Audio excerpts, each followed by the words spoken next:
Hello guys, welcome back to my Ravan for you channel. మన channel కొత్త వస్తున్నైతే like, share, subscribe చేసుకోండి. పక్కనున్న బెల్ ఐకాన్ కూడా ఆన్ చేసి పెట్టుకోండి. మనం చేసే ప్రతి వీడియో అయితే మీకైతే నోటిఫికేషన్ వస్తుంది. ఈరోజు వచ్చేసి మనం అయితే అట్లీ మన డైరెక్టర్ గారు అయితే ఉన్నారు కదా, అయితే ఆయన వచ్చేసి మనకైతే ఒక భారీ 600 కోట్ల మూవీ అయితే తీయాలని చెప్పేసి అయితే చాలా పెద్ద ప్లాన్ అయితే ఉండే.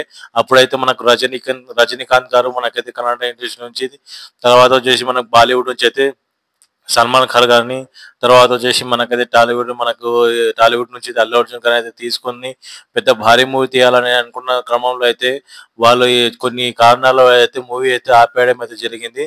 అంటే నేను డేట్స్ అయితే అనౌన్స్ ఇయ్యలేనని చెప్పేసి అయితే మనకు రజనీకాంత్ గారు, తర్వాత వచ్చేసి మనకు బాలీవుడ్ నుంచి సల్మాన్ ఖాన్ గారు, అయితే సల్మాన్ ఖాన్ గారు అప్పుడు అయితే కొంచెం కాల్పులు జరపడం ఇంటి దగ్గర అని చెప్పేసి అవి ఇవి అయితే పుకార్లు అయితే లేచినాయి కదా. అప్పుడు ఆ మధ్యలో వచ్చేసి మనకు సల్మాన్ ఖాన్ అయితే రిజెక్ట్ చేయడం అయితే జరిగింది.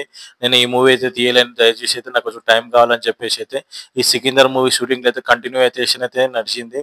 ఆ తర్వాత వచ్చేసి మనకైతే అట్లీ గారు చాలా రోజులు అయితే వెయిట్ చేసి అయితే అల్లు అర్జున్ గారితో అయితే మాట్లాడడం అయితే జరిగింది.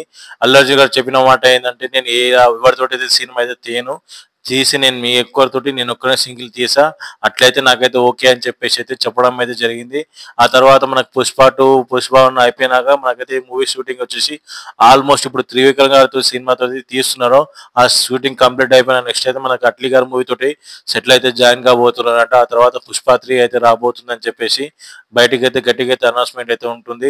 అయితే ఇంకొకటి వచ్చేసి మన అట్లీ గారి మూవీస్ గురించి మాట్లాడుకోవాలంటే, ఈయన వచ్చేసి రాజకీయ నేతల గురించి, తర్వాత రైతుల గురించి, తర్వాత వచ్చేసి హాస్పిటల్ గురించి, తర్వాత వచ్చేసి ఎక్కువ దోపిడీ చేసే క్రైమ్స్ కంపెనీలు పెట్టేటోళ్ళు మన ఇండియాలో, చెడ్డ కంపెనీ పెట్టేసి మొత్తం డ్రగ్స్ మాఫియా దాని గురించి అయితే ఎక్స్ప్లెయిన్ చేయడానికి అయితే చాలా బాగానే తీస్తారని చెప్పేసి చెప్పుకోవచ్చు. అట్లీ గారి కాంబినేషన్స్ అన్ని కాపీ ఉన్నా కానీ సరే, చాలా నీట్గా అయితే సినిమా స్క్రిప్ట్ అయితే వెళ్తుంటది. అంత ఎందుకు మన జవాన్ మూవీ చూడొచ్చింది కదా, జవాన్ మూవీ ఎట్లా కొట్టిందో బాక్స్ ఆఫీస్ దగ్గర దగ్గర దగ్గర అసలు అరాచకం అయితే కొట్టింది ఆ సినిమా. ఆ సినిమా గురించి చెప్పాలంటే ఇంకెంత చెప్పినా తక్కువనే. ఆ సినిమాలో ఫైట్ సీన్స్, యాక్షన్ సీన్స్ మాత్రం నెక్స్ట్ లెవెల్ పెట్టిండు మన అట్లీ గారు.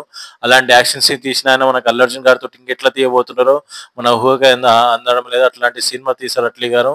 నేను అట్లీ గారి మూవీకి అయితే పెద్ద ఫ్యాన్, అట్లీ గారికి అయితే పెద్ద ఫ్యాన్. ఇంకొకటి మన ప్రభాసన్ గారికి అయితే ఫ్యాన్ని, తప్పుగా అయితే అనుకోకండి.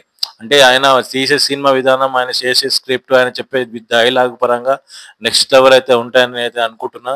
మీరు ఖచ్చితంగా అయితే ఈ మూవీ కొరకు ఎంతమంది రీగర్గా వెయిట్ చేస్తున్నారో కామెంట్ సెక్షన్లో ఖచ్చితంగా అయితే కామెంట్ చేయండి. ఈ వీడియో వచ్చేసి నేనైతే ఒక 100 లైక్స్ ఇస్తున్నాను. 100 లైక్స్ కంప్లీట్ చేసుకొని మా ఛానల్ సబ్స్క్రైబ్ చేసుకోండి. చాలా మంది చూస్తున్నారు, సబ్స్క్రైబ్ చేసుకుని ఛానల్ అయితే సపోర్ట్ చేయండి. Thank you for watching guys.